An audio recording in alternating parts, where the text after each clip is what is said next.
Hello, Park kids and families. Whether you're watching this video as a review from Sunday morning or because you didn't make it here on Sunday, I'm just so glad that you're here watching it now. What you're about to experience is some worship so you can sing and dance and worship Jesus together, and then you will watch our weekly Bible story video. This video and the story changes every week, and it's the same video that we watch here at the Park Church on Sunday mornings. And then at the end, there will be some discussion questions that you and your family can discuss and dive deeper into the lesson together. I encourage you to do that as a family. Asking questions and discussion is how we grow in deeper relationship and understanding of who Jesus is. And then lastly, in the description below, there are some lesson bonuses like a weekly coloring sheet, and so I also encourage you to check that out. I pray that as you watch this video, that you grow together as a family in your relationship with Jesus. Take care and have a great week.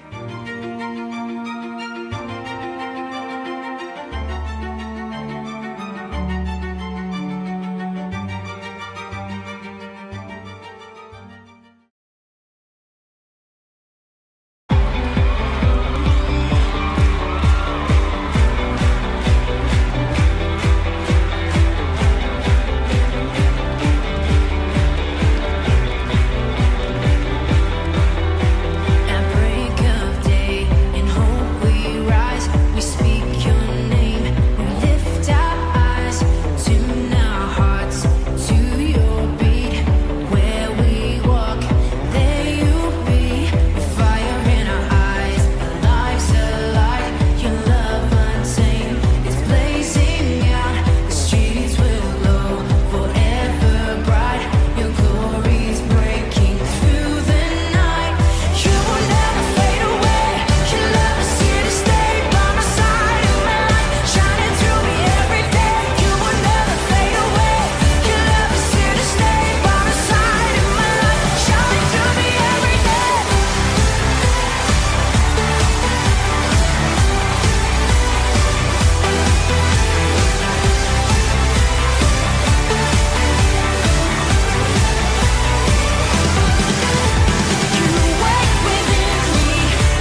side. I believe that you are the way, you are the truth, you are the light. So I sing this to you. You keep your promises every day. I will believe in everything that you say. Yeah, in the dark I know you're making a way. Jesus, I will trust you. You're always good at everything that you do, and I know everything that you say is true. And every moment you are leading me through. Jesus, I will trust you.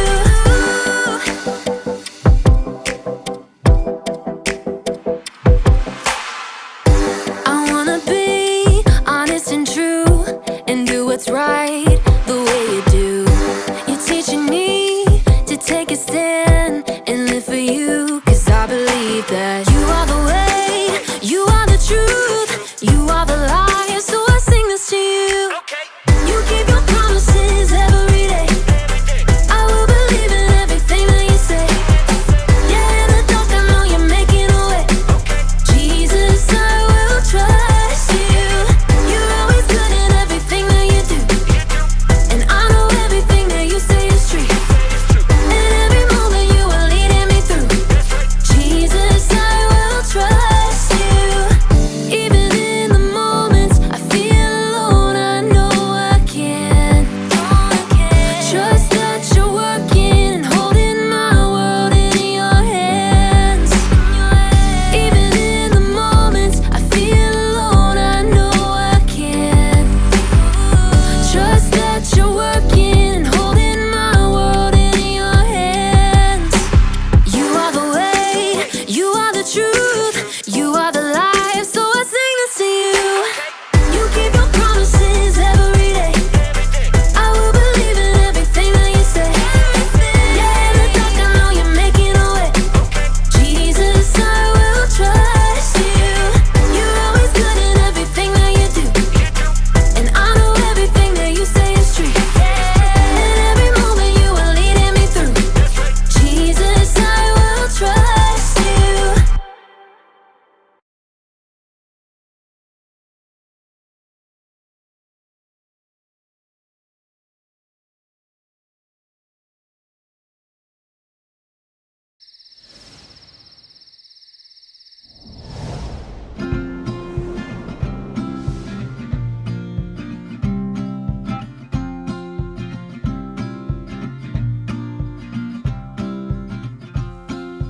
Annie, I heard you weren't feeling well today. Yeah, it's just cold. I've been alone in my room all day. I'm bored. I thought you might say that, so I came ready. I came here to be with you and to share some stories of people whose lives are wonderful examples of God being with us. What do you mean, God being with us? Even if we can't see Him, God is always right with us. And He works in many different ways to make sure that we are never alone. Would you like to hear a story? You bet. This story takes place long after King David and King Solomon. Many of God's people began to forget about God and His good ways. As their faith in God weakened, so did their nation. That's sad. What happened to them?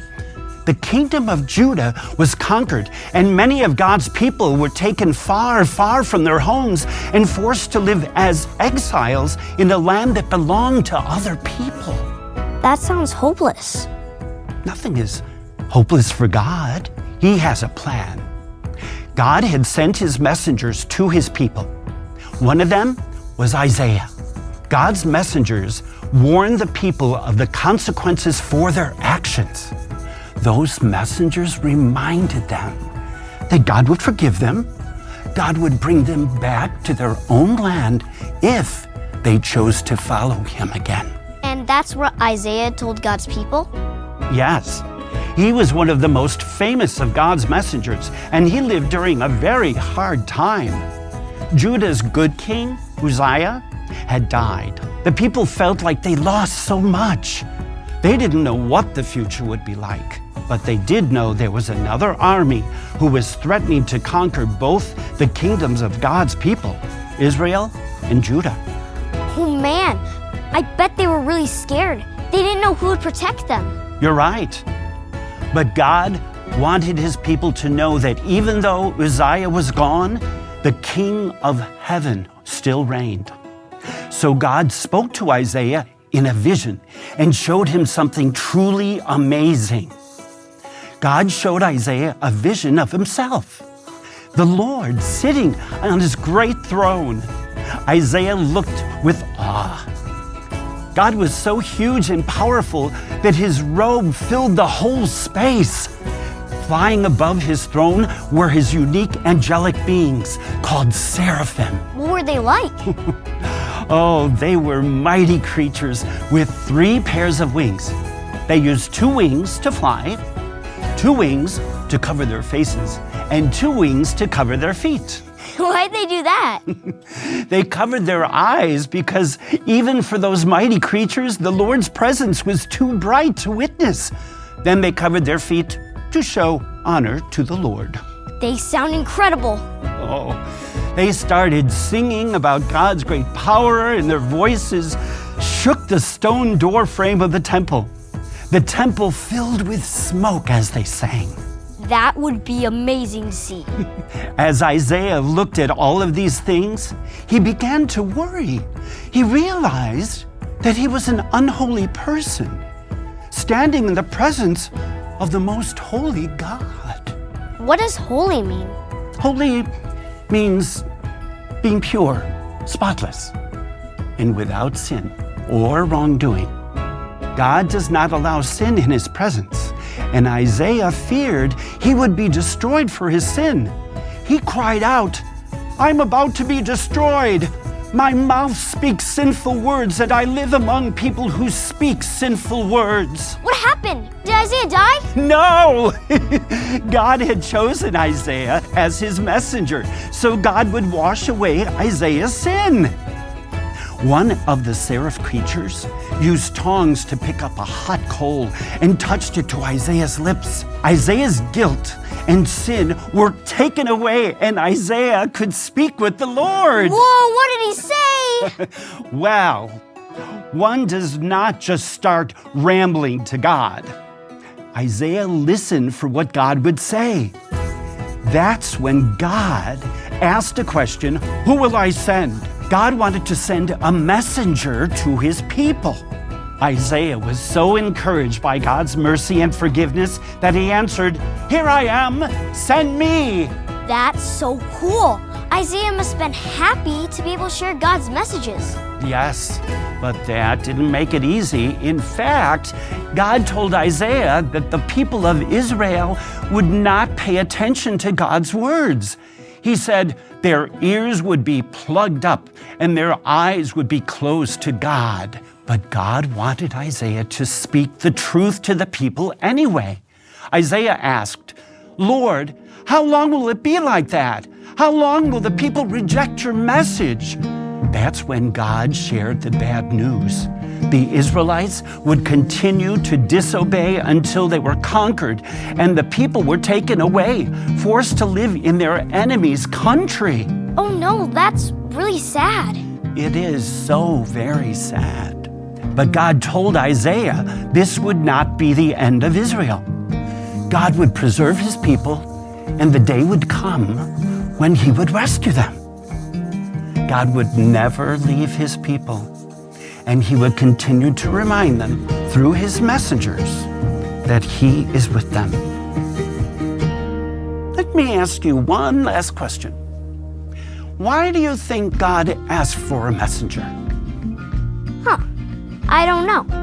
God loves people so much that he wanted them to know that one day he would rescue them and he would never leave them.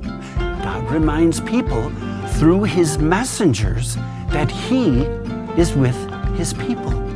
God calls people to be his messengers.